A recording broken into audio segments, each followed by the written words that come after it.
Good morning.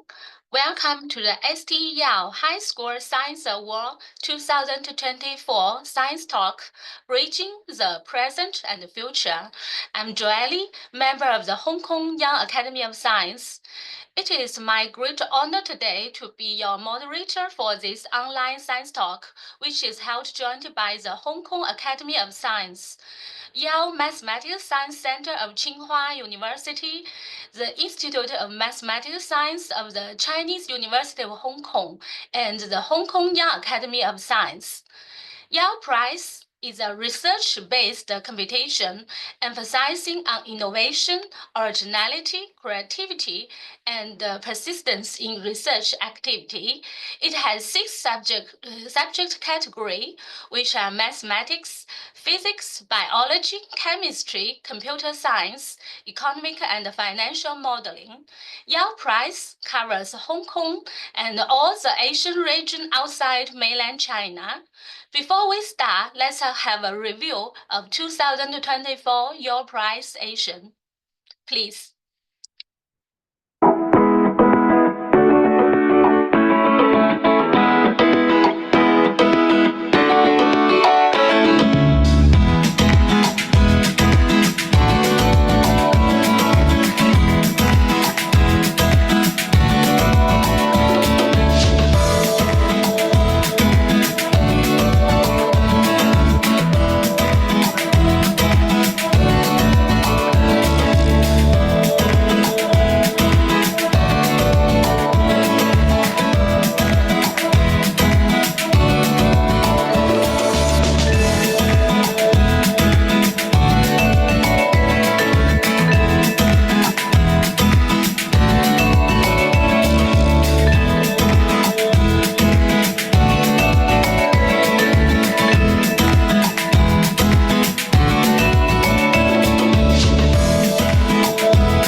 So first, we have a pre-recorded opening remark by Professor Dennis Low, the president of the Hong Kong Academy of Science, to welcome you all to the science talk.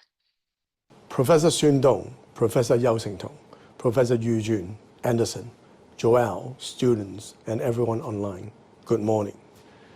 A very warm welcome to you all for participating in this science talk, which is part of the 2024 ST Yao High School Science Award Asia. First, I'd like to extend our gratitude to Professor Yao, the founder of this award. Professor Yao's vision and unwavering commitment to nurturing young scientific talent has been instrumental in creating this platform. His belief in the importance of fostering curiosity and innovation in the next generation has inspired countless students to pursue the passion in science. I also like to thank the Innovation and Technology Commission, ITC, of the Hong Kong SAR government. Their generous support and funding have made this program possible. ITC's commitment for promoting innovation, technology, and education is critical in shaping the future of science and research in Hong Kong. The support empowers young scientists to explore new frontiers and contribute to the scientific community. Today, we're honored to have with us two distinguished guest speakers, Professor Yu and Professor SHUM, who will share their career journeys, personal stories, and invaluable insights. Their contributions to science are truly remarkable, and their words of wisdom will undoubtedly inspire all of us, especially the youngster here with us. We are also happy to have the 2024 Chemistry Silver Team, Cyrus and Dorottya, with us. They will share the experiences in studying science, their inspiration for research, and their journeys as participants in YHSA Asia 2024. Their stories are examples of how curiosity and hard work can lead to great accomplishment. The 2024 cohort of YHSA Asia once again surpassed expectation and broke records. An incredible 465 teams from 90 regions participate in the competition. Out of this, 262 teams submitted research outlines, and 131 teams were shortlisted to provide full research reports. 43 outstanding teams entered the final round and joined the oral defense in Hong Kong to present their work. After much deliberation, a total of 25 prizes were awarded, recognizing the brilliance and hard work of these young scientists. In December, 8 gold and silver winning teams attended the finale of SC Yao High School Science Award at Tsinghua University to compete with teams from mainland China and North America. Asian teams have won 2 bronze medal awards and 3 honorable mentions in the finale. A sincere congratulations to all of the awarded teams. As we reflect on this year's extraordinary achievements, I want to take this moment to thank everyone who has made this possible. Apart from the participating students and supervisors, we also have 35 great professors taking time off from their hectic schedule and helping out as members of the assessment panels. The dedication and hard work have been vital to the success of YHSA Asia 2024. Today's event is not only a recap of the amazing accomplishment of YHSA Asia 2024, but also an opportunity to look ahead. Science is a dynamic and ever-evolving field, and the future belongs to those who dare to question, explore, and innovate. I hope the stories and insights shared today will inspire all of you to pursue your scientific dreams and contribute to solving the challenges of tomorrow. Thank you, and enjoy the Science Talks. Okay, thank you, Professor Low. We are also thrilled to have Professor Shing-Tung, Secretary for the Innovation, Technology and Industry. He has a pre-recorded message for us. Professor Yao, Professor Low, Professor Yu, Professor Shan, distinguished speakers and guests, fellow students, ladies and gentlemen, good morning. It gives me great pleasure to join you all today at the online science talk of the YHSA Asia. Let me begin by expressing my heartfelt gratitude to Professor Yao, whose vision and dedication have made this award a beacon for young scientific talent from across Asia. My appreciation also goes to the Hong Kong Academy of Sciences, the Yao Mathematical Sciences Center of Tsinghua University, and the Institute of Mathematical Sciences of CUHK for their continuous efforts in making this event a reality. Since its establishment in 2019, YHSA Asia has provided an unparalleled platform for young minds across the region to shine. This year marks the 6th edition of this competition, with 465 impressive entries from 19 regions and countries. These numbers speak not only to the immense talent of our participants, but also to their passion for pushing the boundaries of science. As home to 5 of the world's top 100 universities, Hong Kong is uniquely positioned as an international innovation and technology, or INT in short, center, as well as an international hub for high-caliber talents. With world-class R&D capabilities and a diverse talent pool, the Hong Kong SAR government has been actively promoting the interactive development of the upstream, midstream, and downstream sectors. Initiatives such as the 10 billion Research, Academic, and industry sectors 1+ scheme and establishment of third Indo-Hong Kong research clusters are paving the way for more groundbreaking R&D outcomes to transition from the lab to the marketplace. To the young minds in our audience, your scientific journey has just begun, and opportunities ahead are boundless. Stay curious, resilient, and open to exploring different perspectives. Remember, every great scientific breakthrough begins with a single question, and the solutions you envision today could shape the world of tomorrow.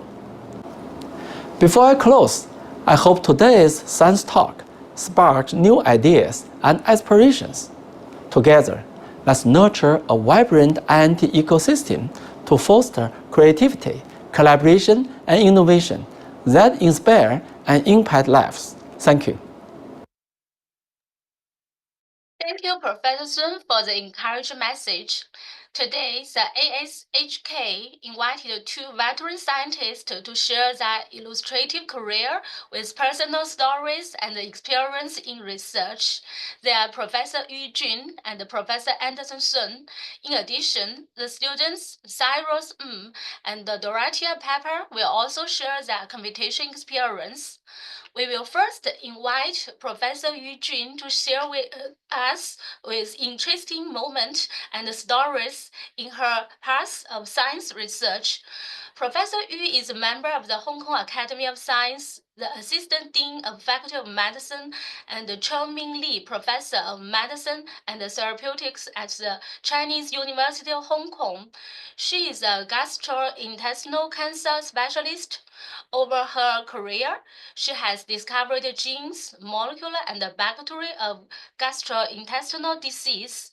The discovery of these biomarkers has spearheaded a new possibility for prevention, early diagnosis, treatment, and reduce the incidence and fatality. Professor Yu, please.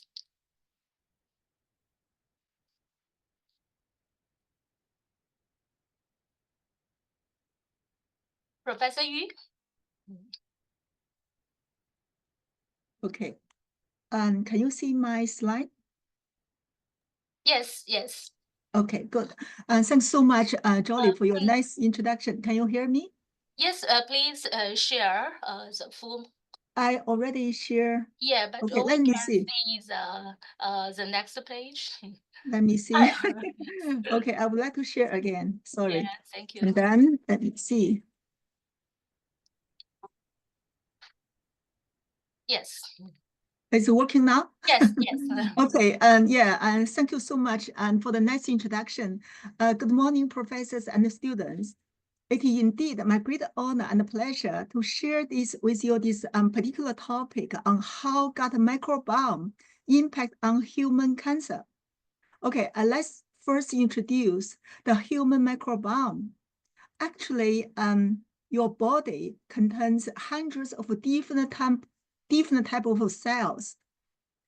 Is the human body mainly made up of human cells? Okay, this is a particular question. The answer is not. Notably, the largest number of cells contained in our human body are not human cells. What else? Up to 90% of cells in human body are microorganisms. Your body actually consists of entire ecosystem of diverse and harmful little microorganisms, numbering over 100 trillion. So it's a huge number. What was in among these microorganisms? Okay, the human gut contains a collection of microbes that include commensal bacteria, as well as fungi, virus, archaea, and helminthes. Bacteria make up 95% of the gut microbiome. Okay, and this picture is the human microbiome. It means that we each have a troop of good bacteria. We name it the bacteria superheroes to call our own. Thus, the greatest concentration of bacterial superheroes live in our gut. This ecosystem of microorganisms is a huge part who you are. Did you know the function of your microbiome? Okay, they have many functions. I just give you some example.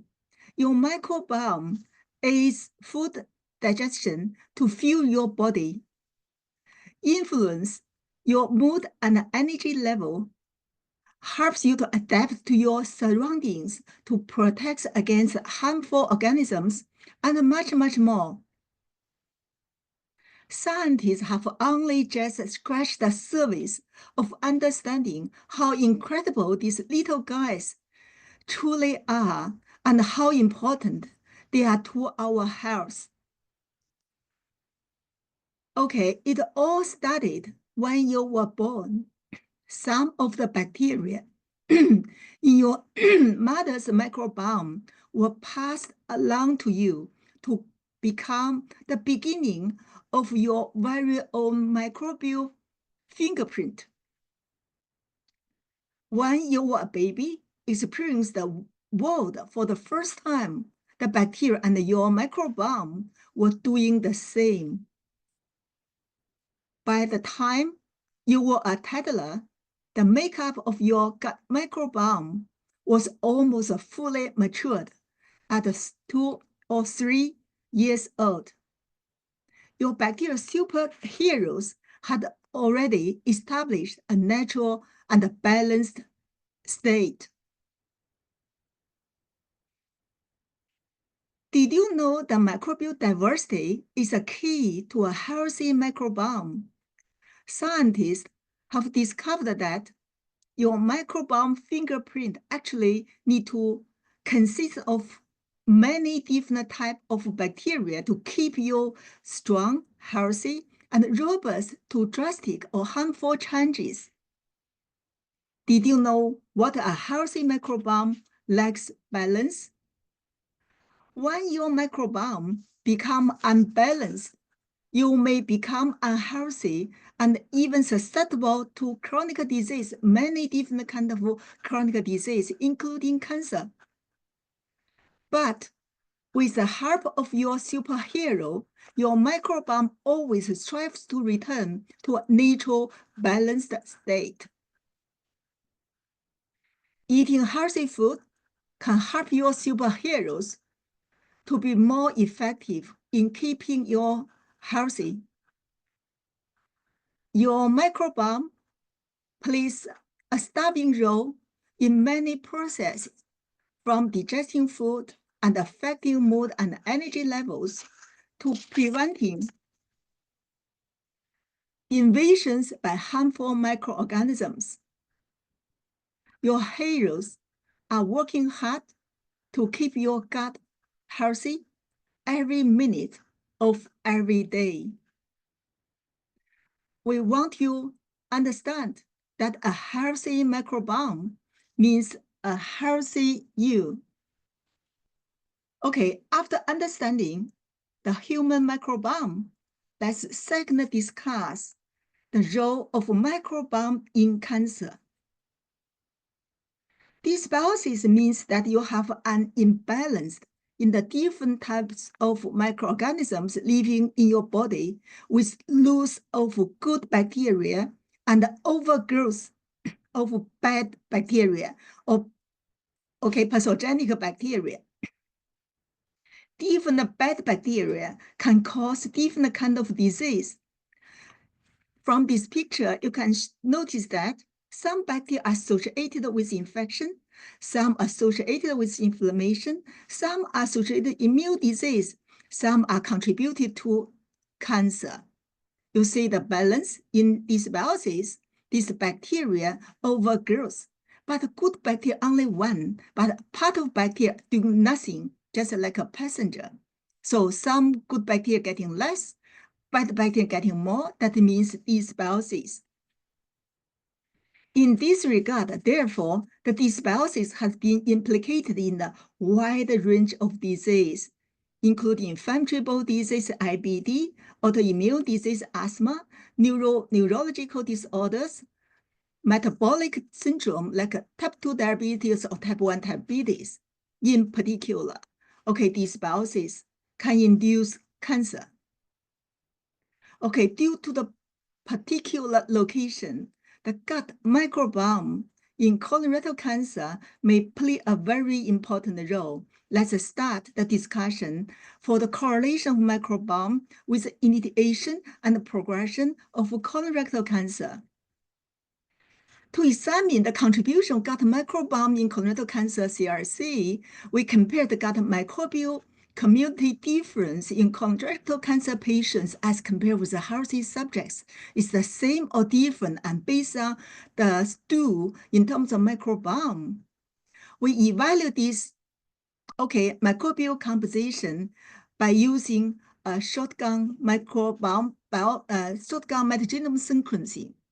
What is shotgun metagenome sequencing? It is a technology and is a second-generation sequencing and used to sequence the genomes of entire microbial community in the gut, and without the need of culture of them first, so we can capture all the genome and produce from the gut microbiome. What look like the CRC patient gut microbiome compared with the healthy subjects.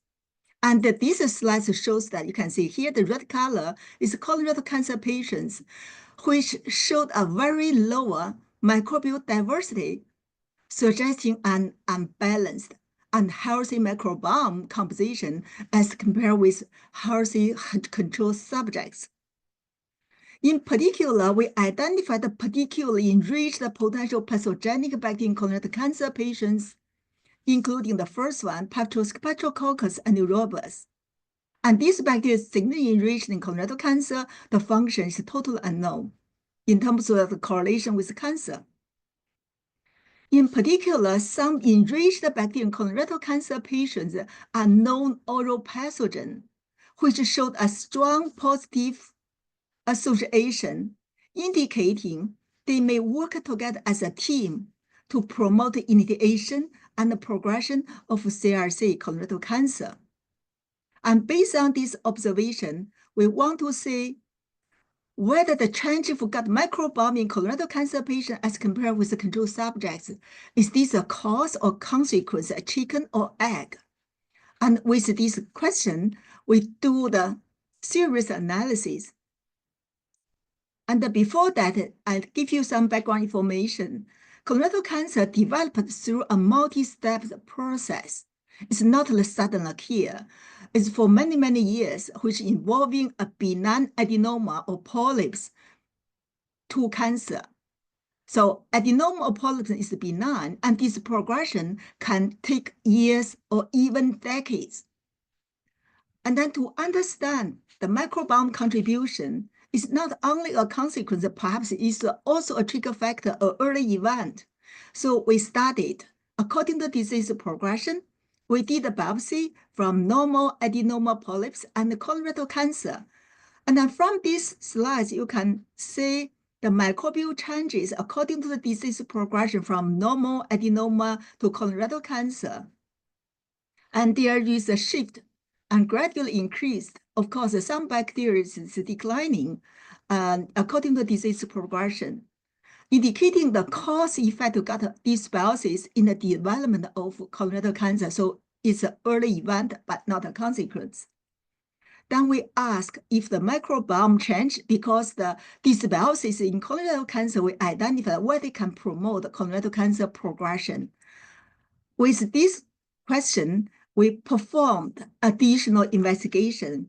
We collect the stools from colorectal cancer patients. We collect the stool from healthy subjects, or put them together, and then we gavaged. It's also called fecal microbiome transplantation. We gavaged the stool from CRC patients and healthy subjects randomly to the germ-free mice. Okay, and I give you some explanation for the germ-free mice. And the germ-free mice, and according to the name, is like all microorganisms are housed in a tightly controlled and monitored isolator. You can see this is the isolator. to prevent contamination. And with these germ-free mice, we only gavage the stool from CRC patients and healthy subjects to see what's happened, and based on this mouse model. The stool, we found that the stool from CRC patients was demonstrated to promote colorectal cancer formation in mice. These findings provide the first evidence that the stool from colorectal cancer patients induce colorectal cancer initiation and progression. It's very bad, and due to the dysbiosis, due to a lot of overgrowth of bad bacteria in the gut in the CRC patients, not only early event, but can also contribute to the disease progression of colorectal cancer initiation and progression. All the stool bacteria play an important role, and then it is important to identify and characterize novel driver bacteria, the super guy that associated with the pathogenesis of colorectal cancer. This is the enriched bacteria identified in colorectal cancer patients as compared subjects. These bacteria, the first four, are new one, no reported from others, and whether the bacteria can contribute to the cancer formation. So we choose the first one, Peptrospectrococcus anaerobus, to see whether it's a novel candidate bacteria, and then to contribute to CRC formation. And then we isolated these bacteria from the stool. We want to see these bacteria, whether it's a causative role and underlying mechanism of these bacteria promoting colorectal cancer formation, and based on interplay with the host cell. Before this bacteria study, we want to see whether these bacteria have closely interplay and with the host colon epithelial cell. This picture and shows under electron microscope, we observed that T anaerobus can attach and invaded into the colon cell. So with this observation, and then we did a very, very comprehensive investigation from mouse model, from cell line model, and from mechanistic investigation. We confirmed that T anaerobus is a new pathogen in promoting the initiation and progression of colorectal cancer, and through a direct interplay with the colon epithelial cell by activating oncogenic signaling pathway by suppressing anti-tumor immunomicroenvironment.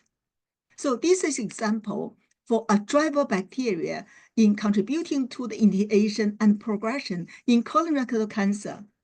And then we move on to stomach cancer because it's also closely correlated with the gut microbiome.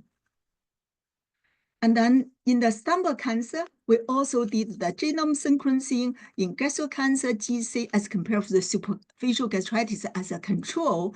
We identified significantly enriched bacteria you can see in the red circle. And in particular, one bacteria named Streptococcus aeruginosus is the top enriched bacteria in gastric cancer as compared with healthy subjects. On other side, we want to see H. pylori is the first carcinogen for gastric cancer according to WHO.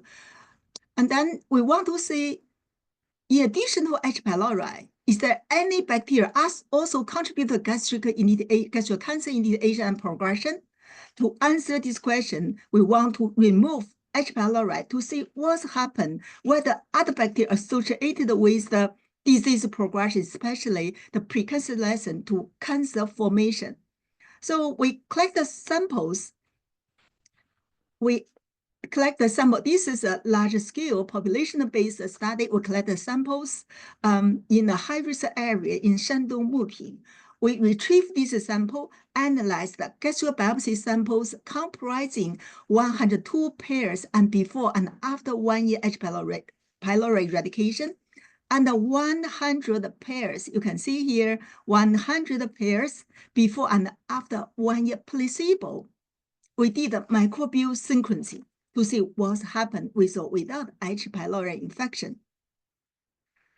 After H. pylori eradication, we identify some bacteria that the positively associated, especially the red column, is correlated with persistent progression of chronic gastritis and precancerous lesions. And this atrophy intestinal metaplasia is the precancerous lesions. Without H. pylori, still the disease is still progression, persistent progression. So this bacteria you can see the red row, and then is a newly identified bacteria in additional H. pylori may contribute to the gastric cancer formation. Interestingly, we overlapped with the enriched bacterial gastric cancer. This overlapped bacteria, we highlight Pachyspectrococcus and these anginosis and this particular bacteria to further study. So, and this Streptococcus anginosis is oral pathogen. The function link and between this bacteria with cancer was not reported, but it's a highly enriched in gastric cancer, but also associated persistent progression, chronic gastritis, and also precancerous lesion. And based on the human study, we want to confirm this observation, and this only we can do by using different mouse model. We infect the mouse with germ-free or conventional mouse, and this bacteria, Streptococcus anginosus, induce acute gastritis after 2 weeks infection. So H. pylori was chosen as a positive control. Both can induce acute inflammation after 2 weeks. After long-term infection, as anginosis induce chronic gastritis, atrophy, metaplasia, and then even dysplasia. Atrophy, metaplasia, dysplasia is a precancerous lesion. It's before gastric cancer, after long-term infection, even germ-free by only this bacteria can also induce such kind of precancerous lesion. The function in gastric cancer also studied as anginosis can promote gastric cancer in different mouse model. In this regard, I give a conclusion that a novel bacteria named as anginosis can induce chronic gastritis, precancerous lesion, and also contribute to gastric cancer initiation and the progression. So it's promote gastric cancer. We did a mechanistic investigation for the interplay of this bacteria with the gastric cancer initiation and progression. And this work also already published last year in Cell. So, and based on this representative bacteria in colorectal cancer, representative bacteria in gastric cancer, and then also the important role of the gut microbiome in health and disease, I would like to summarize that. Keep your microbial complexity and stability is good for your health. Thank you so much for your attention. Thank you. Okay, thank you, Professor Yu, for your engaging sharing. So next, we will have a sharing from Professor Anderson Sun about his inspiring science career. Professor Sun is our president of the Hong Kong Young Academy of Science, the vice president, research, and the chair professor of chemical and biomedical engineering at the City University of Hong Kong. He has made pioneer contribution to the fields of soft matter and microfluidics by introducing and elucidating all aqueous multi-phase microfluidics. His multiple disciplinary work find applications in materials and biomedical engineering. Professor Sun, please. Thank you, Joe. Can you hear me, everybody? Yeah, but yes, now okay. Awesome. Fine. Yeah. Great. So good morning, everybody. It's great to follow Professor Eugene's talk. So my name is Anderson SHUM. As kindly introduced by Joe, I'm currently at the City University of Hong Kong and also president of Hong Kong Young Academy of Sciences. So I'll start by just giving a very brief concept of my research and then talk about my own research journey. And then I'll share with you how maybe involving in scientific project in science in high school really impacted on my life. So I was born and bred. I'm a local from Hong Kong. I did my primary school, secondary school in Hong Kong, and then I went to the US for my undergraduate degree from Princeton University.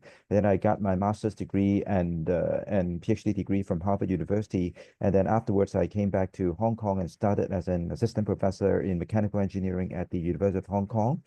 With a lot of support and help from senior academics, the Hong Kong government, I had the opportunity to lead an innovation center at the Advanced Biomedical Instrumentation Center in Hong Kong Science Park since 2020. And since last October, so just 4 or 5 months ago, I moved to City University of Hong Kong. And now I'm serving as the Vice President Research. So my research is in the topic called microfluidics. Microfluidics is to use small channels and direct fluids to flow in these small channels and use the fluid inside to do useful things. So most of the applications we focus on in my group is related to biomedical. So I'll start by introducing why microfluidics and droplet microfluidics may be useful for biomedical applications. So I guess a lot of you are using computers, are using kind of your phones, and these were all facilitated or enabled by digital transformation of the society. So basically, instead of getting continuous information, like between 0 to 100 in a continuous scale, by converting information into digital formats, meaning zeros and ones. This is called digitization. It's behind the transformation of many modern technologies. So to do diagnostics or to do detection of diseases, very often we also have been starting mostly with a continuous scale of the signal. For example, maybe if you want to see whether you have certain diseases, or during COVID, you may have seen or done a lot of these tests. In the past, what people were doing is you take some samples, maybe from your blood, saliva, sweat, urine, etc. And then you may measure the concentration of certain markers. If you have a high concentration of certain markers, maybe there's a high association with you having contacted or having been infected with certain diseases. So you have to be able to measure the concentration or the intensity of the signals. So this has been very useful, and you need to have very sensitive detectors to detect signals. So so let me use an example of this. So basically, one example I like to use is if you are very early during the disease infection, the concentration of the markers may be very low. If the concentration of the markers that indicate whether you get the disease or not is very low, either you have to have very sensitive detectors, which is not always not easy to achieve. You always, even with you work with the state-of-the-art detectors, may be very expensive, and still maybe you can only do it up to certain concentration level. And so if you want to detect the disease much earlier, you have to have more and more sensitive detectors. And there's only so much you can do. So one analogy that I like to use is, let's say if you go to the Victoria Harbour, the harbor that we love with the loss of water, you want to see whether there's any fish inside the Victoria Harbour. If you just take a lot of the water from the Victoria Harbour and you try to detect whether there's any fish inside, so most probably you will not be able to detect any fish inside, because the concentration of or the density of the fish may not be high enough that you can just detect with a not very sensitive detector. But doesn't mean that it doesn't have fish. It just means that it may be present with such a low density that you need other method to detect them. So one of the things that we try to do in our research is, instead of just taking a sample of the water and seeing whether there's fish, or instead of taking vial of a dye of a solution with colored dye, and because the colored dye may be having very low concentration of the colored dye, so if you just try to see whether you can see color, you may think that it's transparent. But maybe it has some dye, but the dye may just be at such low concentration that you cannot see them easily. So what we do with microfluidics, or with droplet microfluidics, is essentially we want to take this colored dye solution and break them into lots and lots of small droplets. So each of the dye is a molecule by itself. So if you reduce the size of the solution that surrounds this molecule, meaning that if you just have one molecule, but if your solution is at a very large volume, then you may not be able to see the color. But if you reduce the volume of the liquid by significant amount, for example, you break your solution into 10 million or a billion droplets, then most of the droplets will be empty. We will not have the dye molecule. But the droplet that has the dye molecule, you will have a high concentration of the dye in the droplet. So this is what we call by digitization. So instead of measuring the signal continuously, we try to break the signals into lots of zeros and ones, and then you can count the number of droplets that has the ones, that has the dye molecule. So this is what a major part of what our research is about. So if you can break your body fluid, your sweat, your blood, your urine, and others into millions and trillions of droplets, then you can start to detect whether you may have certain biomarkers inside these droplets. And if you do have them, then you can see something like this. Most of the droplets that you form will be empty. You don't see a color. You don't see the green color. But the droplets that has the signal will have a more intense green color. Then you can start to detect at a much earlier stage, even though the concentration of this color dye is lower, but you can start to measure the amount of the dye or amount of the biomarkers by digitizing or by breaking the sample into droplets. So this is one of the major part of what my research is about. So now I'm going to get a little bit into my own research journey, not so much about my research, because I like to also share with you how I have benefited from the great ecosystem and the environment in Hong Kong to inspire me to become a scientist. So since I come back to Hong Kong, I have been very blessed with a lot of support and recognitions at different levels, ranging from private charitable organizations such as the Croucher Foundation that gave me the Croucher Senior Research Fellowship, all the way to our National Chinese Academy of Engineering that gave me the Guanghua Engineering Science and Technology Prize. So I've been very grateful to the environment in Hong Kong and in our country that that have allowed me to grow.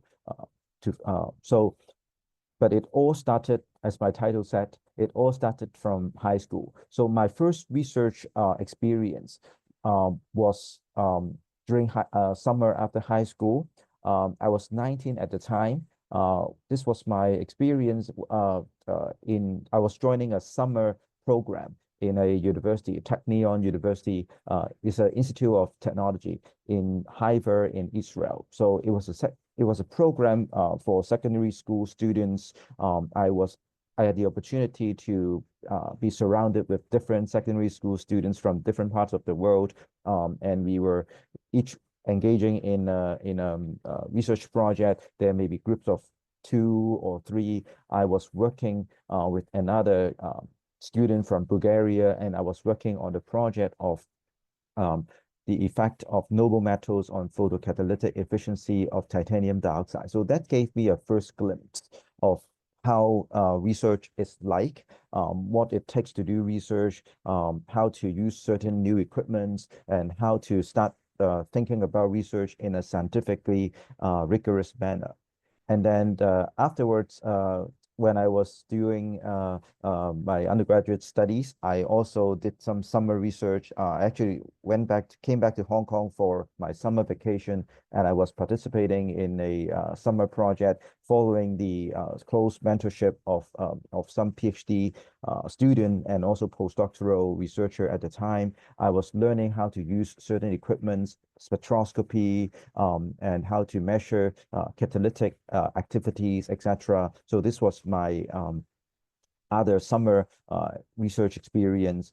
And then afterwards, I also did a summer research experience over the summer during my summer holiday at Harvard. It was a materials research program that allows some of the undergraduate students to be pursuing summer research. So you can see that much of my research journeys have been guided by lots of opportunities that have been offered to me as a student assistant, summer students, giving me exposure to different research fields, different research environment, different style of supervision, different research topic, different research tools that are being used in different research projects. So all of these really gave me the exposure that have shaped my research career afterwards. And of course, the friendship and the network that I have built during the summer research experience also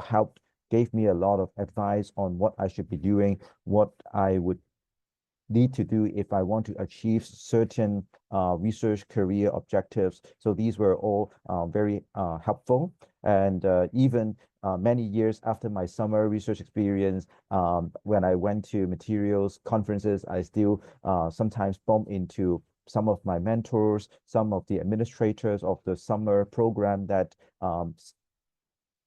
got me into research, and we still maintain good friendship. And that's one of the great things about doing science. You make a lot of friends with a lot of very intelligent and nice people that you can, through the language of science, through the language of belief in how science can make the world better, we can continue to have dialogues and continue to make friends. And of course, after I came back to Hong Kong, I had my own group, and during my first year, I managed to have a lot of very talented students who may be in different positions now. One of them was a visitor from France, and we continue to maintain very close working relationship, and later on became research collaborators.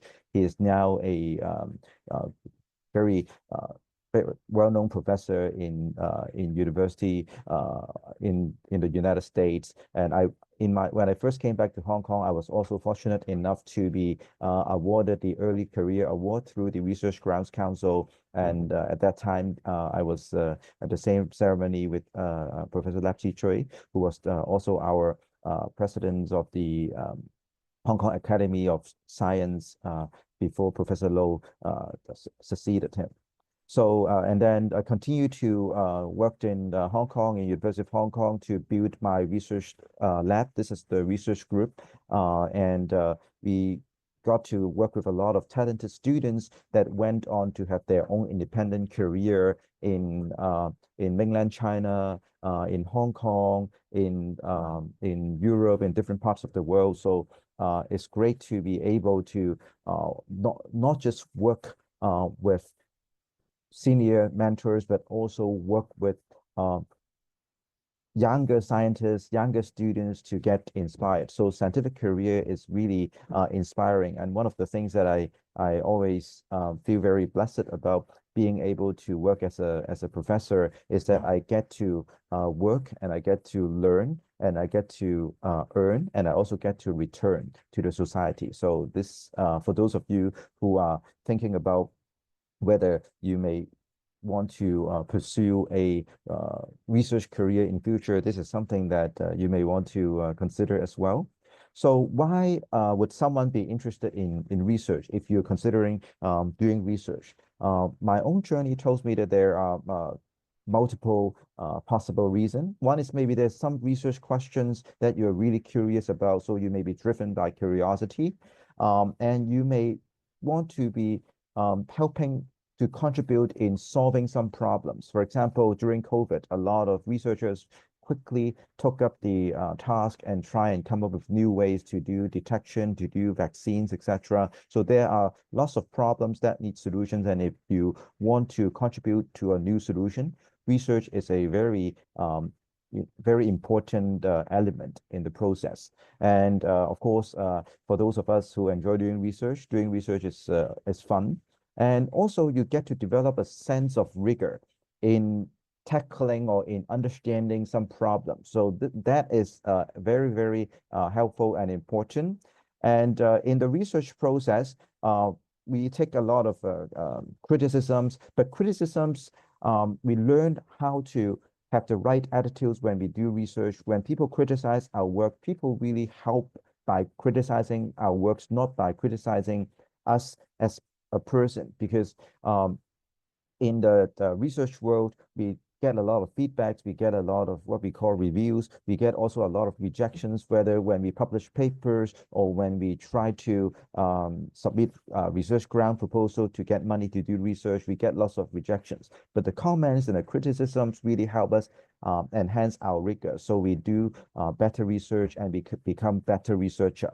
And so we have to have a very open-minded mindset.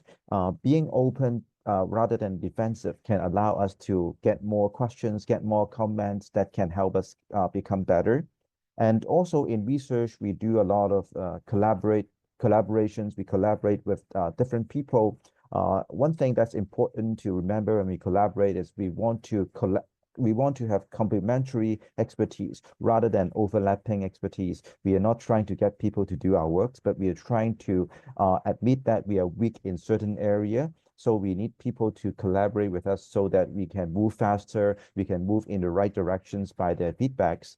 And also to be good researchers, we also need to have a very strong focus. And this level of focus also will help us do better. So as you are thinking about or as you are participating in the research competition, do take that in mind. Some of these attitudes, some of these mindsets will help you do better in your research project, in defining, in carrying out, in performing your research task. And hopefully that helps you to be more interested in science and discover how performing research is rewarding, and whether you become a researcher or not in future as a career. I think the process allowed you to acquire a research mindset with rigor, with spirit of collaborations, with an open-mindedness, so that you can take in a lot of feedbacks, comments, and even criticisms, and becoming better at what you're doing. So with that, I'd like to thank all of you and also take this chance to still wish you all a happy year of the snake and have a very fruitful year. Thank you. Thank you, Edison, for your insight sharing. I captured your photo in TH. Okay, so we now invite Cyrus and Dorottya from the Iceland School, the 2024 Yale Prize Chemistry Silver winning team, to share their experience in the competition. Cyrus, Dorottya, please. Yep, so I'm just going to share my screen. All right, fantastic. I hope everybody can see this. Yes. Right. So hello everybody. First impression, looking at this first slide, for the professors here, it's probably going to be very, very simple, investigating binding affinities via molecular docking.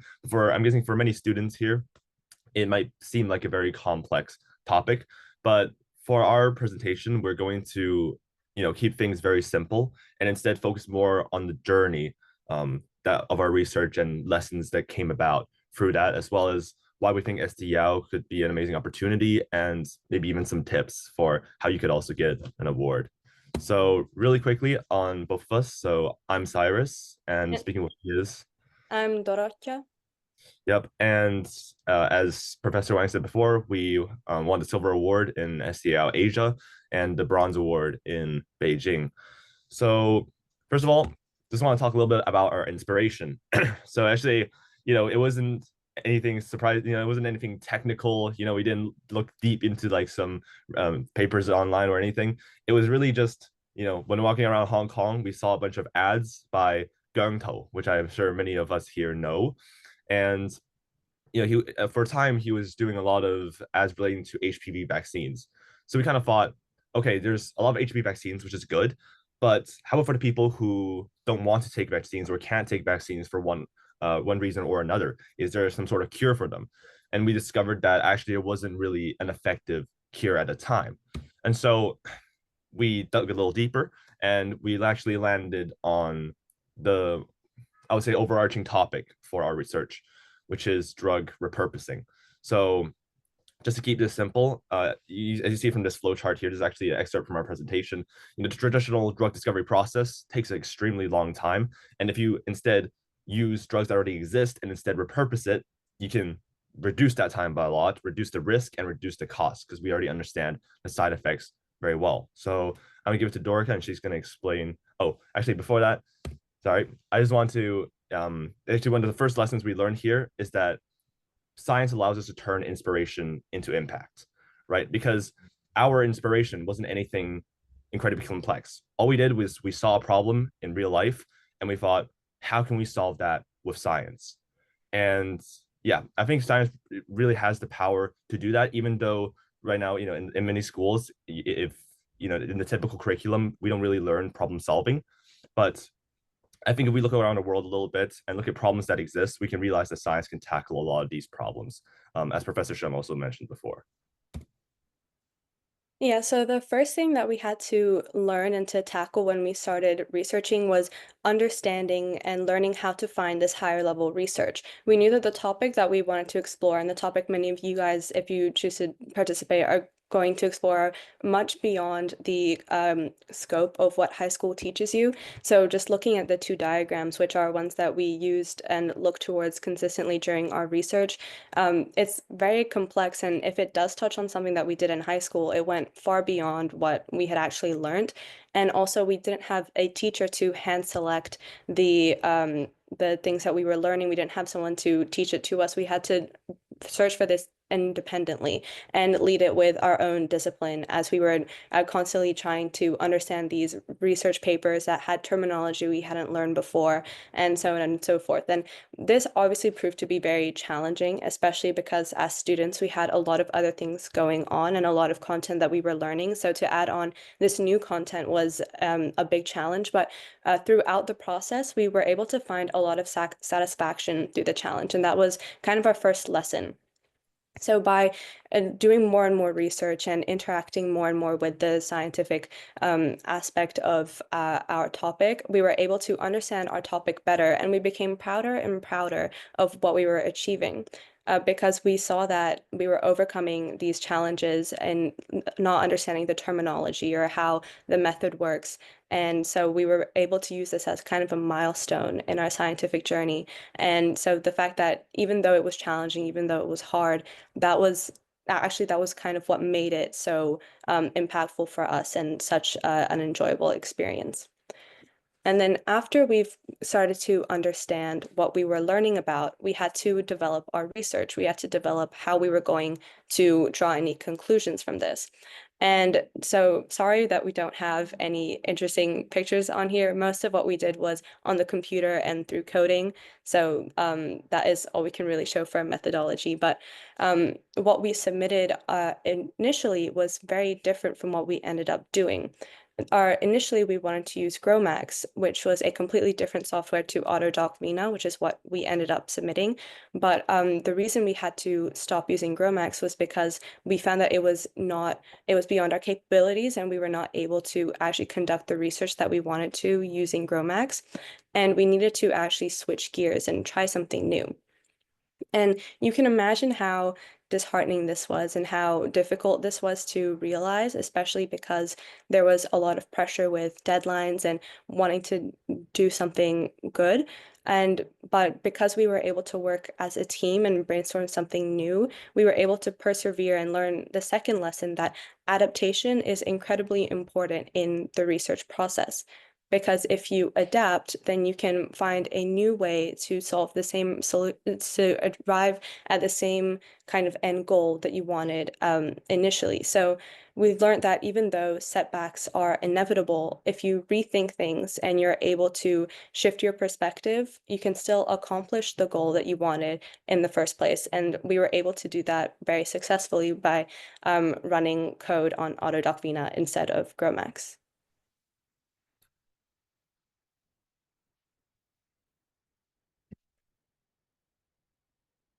Sorry, just to make our research very simple to everybody first, before I explain this next part. Essentially, we, as we said before, drug repurposing, we're trying to find drugs that can treat HPV, and we ended up investigating a group of compounds called quinolines that may be able to do this. And that's why Dorottya talked about that molecular docking, where we tested the binding affinities of the quinolines, essentially telling us how effective they are. But actually, a big part of our research involved the use of AI, right? And I think that's actually quite like an edge that us students may have when it comes to science, because I think we're more wary of new things that emerge, for example, like AI that could be applied to science.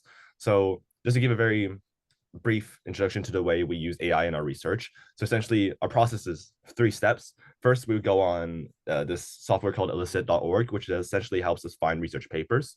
And then once we find those research papers, we use it to train an AI, which we use Poe. And finally, this AI could help us narrow down the key papers that we should look at and key excerpts, which significantly increased the efficiency and lower the time spent on research. Because oftentimes with these very complex topics, especially as students, where this is not covered in the curriculum, it's going to be hard just looking through all those papers and trying to find the right thing. So AI can help, bridge that gap significantly. So we thought that was extremely useful.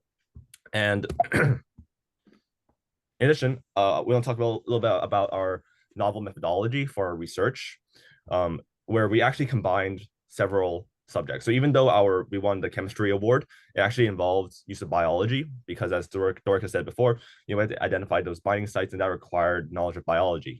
Exactly how does HPV work? How does it cause cancer? That's the biological aspect. And of course, there's a chemistry aspect. And specifically here, the interesting methodology that we developed was relating to benchmark drugs. So, the question is, how do we know if a binding affinity is high or low enough in order to treat HPV? And the way we found this out was by finding a benchmark drug. In this case, we found a drug called nalfinavir that we know is effective in treating HPV.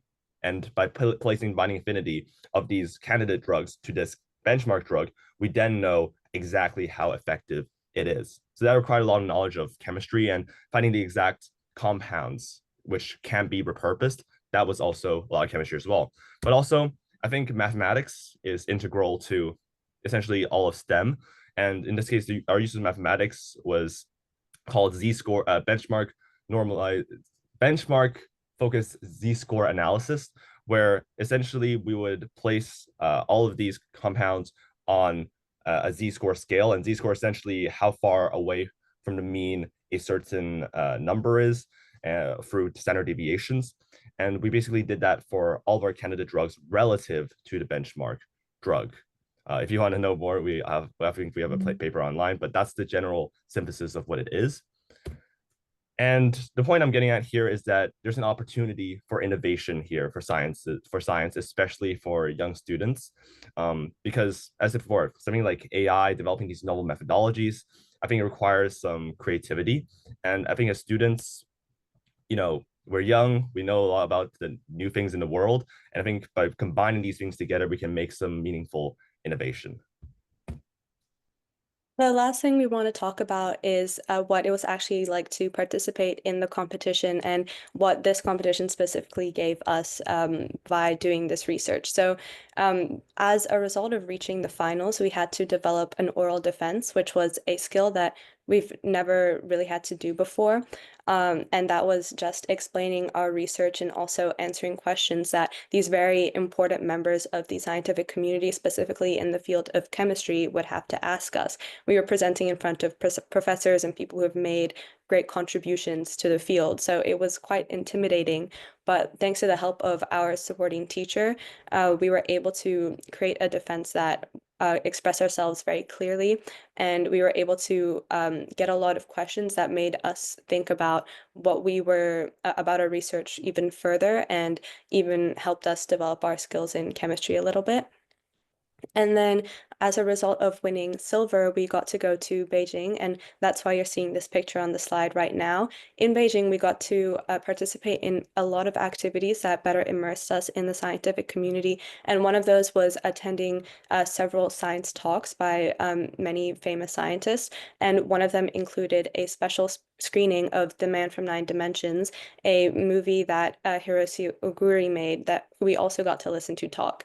And we also got to receive books on new scientific theories and so on. And we got to interact with a lot of like-minded peers who were also in the midst of their own research and doing their own different kinds of novel research. And so being able to interact with the scientific community in this way through this competition was something that was really gratifying and something that we're very grateful for the opportunity to have had. Yep.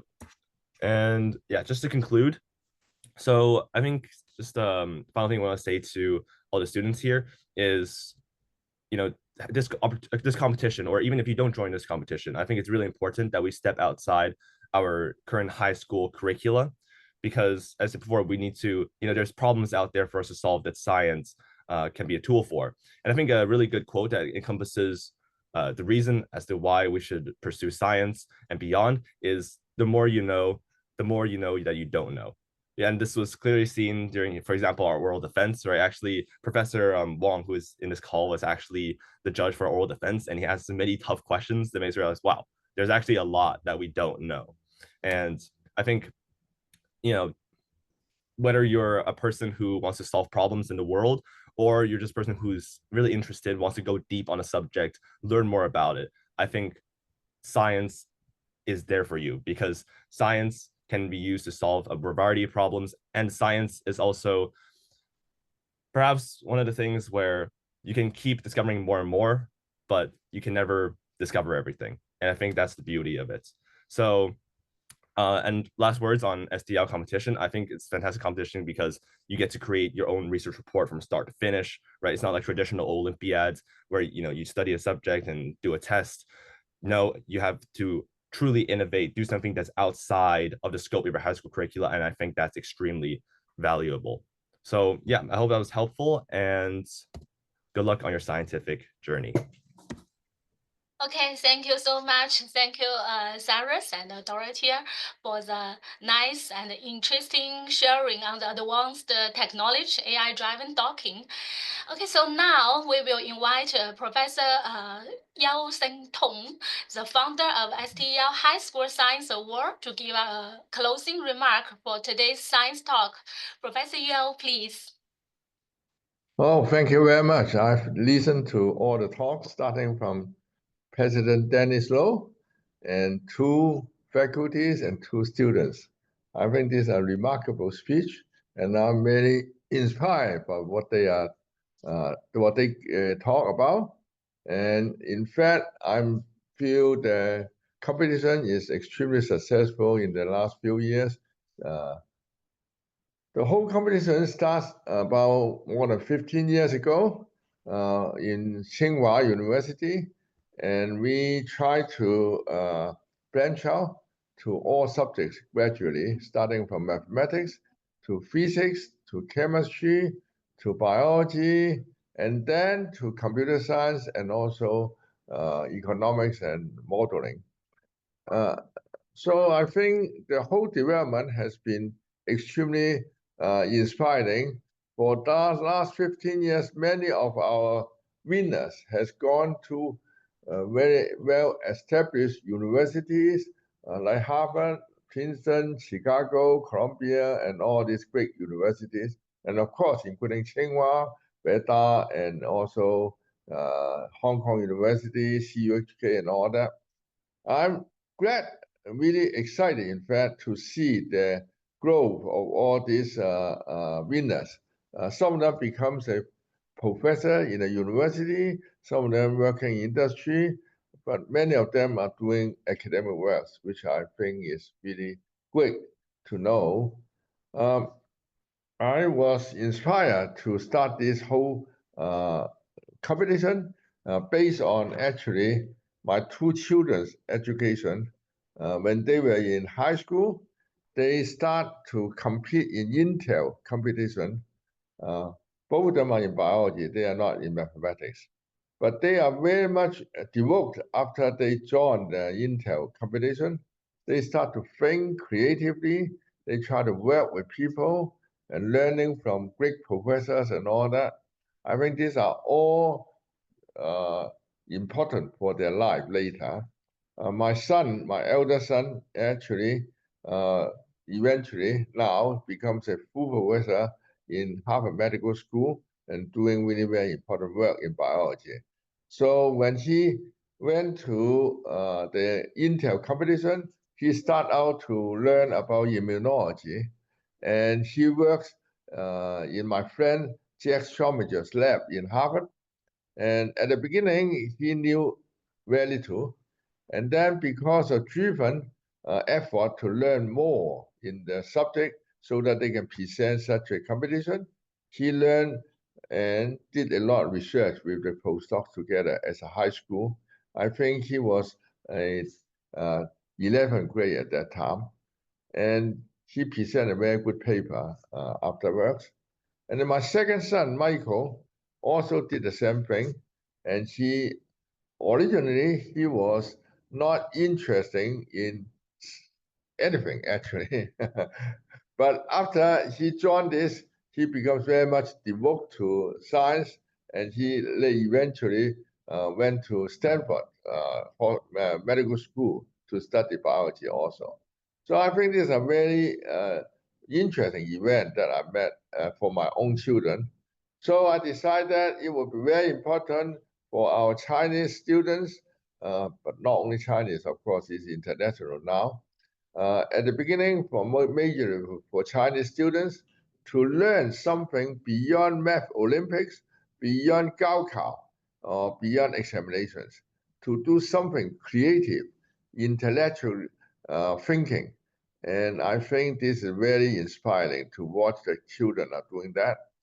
And then in the courses of doing this intellectual innovation, they found they have to learn. They learn from the library, they learn from the teachers, and then they also learn from their friends in high school. Many of them collaborate with each other, and there are many teams formed, sometimes 2 people, sometimes 3 people. They work together, they learn how to collaborate with each other in the science, in the scientific development. I think this is very healthy. Children should learn how to collaborate with each other. It will mean a great deal for them in the future. In fact, some of the best friends of my 2 children are those who are starting from this project. So they become very important for their future. And they, of course, under the guidance of the permanent professors, they start to know what research means. And they see what creativity means, and it is very inspiring for them to learn from these permanent faculties. And of course, it's very important event is during the competition, the children know each other, and they start to learn and admire each other as well, and they become friendly later. I think these are all very important. That's one of the reasons why we, at the beginning, is more focused in China, then we spread out for the whole world. Then we learn, the Chinese student will learn from America, from many other different countries, and vice versa. And they become much more international, and they know the research all over that was developed all over the world. Many of our students then start to travel to many important places, going to Harvard, going to Oxford, going to France, and all this are very important experience for them. So I'm glad that Hong Kong now is doing very well under the leadership of the Academy, Hong Kong Academy of Science, and it is in good hands, and I think everything is developed very well. Right now, we have no gold award at this year, but it doesn't mean it's bad. I think our award is pretty good competing in Tsinghua, but also shows the whole China and also America and Singapore are all doing great works. And I think this is a very important development. But I should say that many students thought that they would do something very complicated and difficult. And indeed, many projects were up to the level of a PhD almost. And I think that's a little bit too far. We don't expect our projects to be in that level. We want to see creativity and understanding by yourself, not just learning from what is known already. And this, I think, is one thing we encourage our participants to do. And many of you get the award not based on what you know, but actually what you learn and what your contribution in terms of intellectual level and your collaboration with other students together is a very healthy development. And I expect this will continue for years to come. And right now, in China and in Hong Kong, we need to develop our own talents because we have some difficulty now for our students to go abroad. So we need to develop our own. And I think this competition will bring in a lot of important talents for Hong Kong and for China, mainland China, and for the world, of course. We will always open-minded to have to see all the bright young students to work together. We welcome many of our friends from America, from Europe to come to China, come to Hong Kong, participating in summer classes and competition and all that. I think this is a very healthy development for whole country and for the world.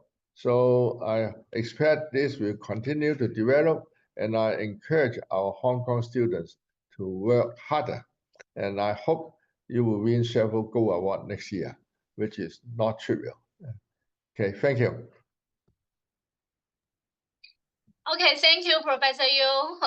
We would like to thank you all the speakers today. And now let's take a photo.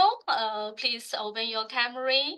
Okay, 3, 2, 1, smile. Okay, so this is the end of today's science talk. Hope all of you enjoyed it.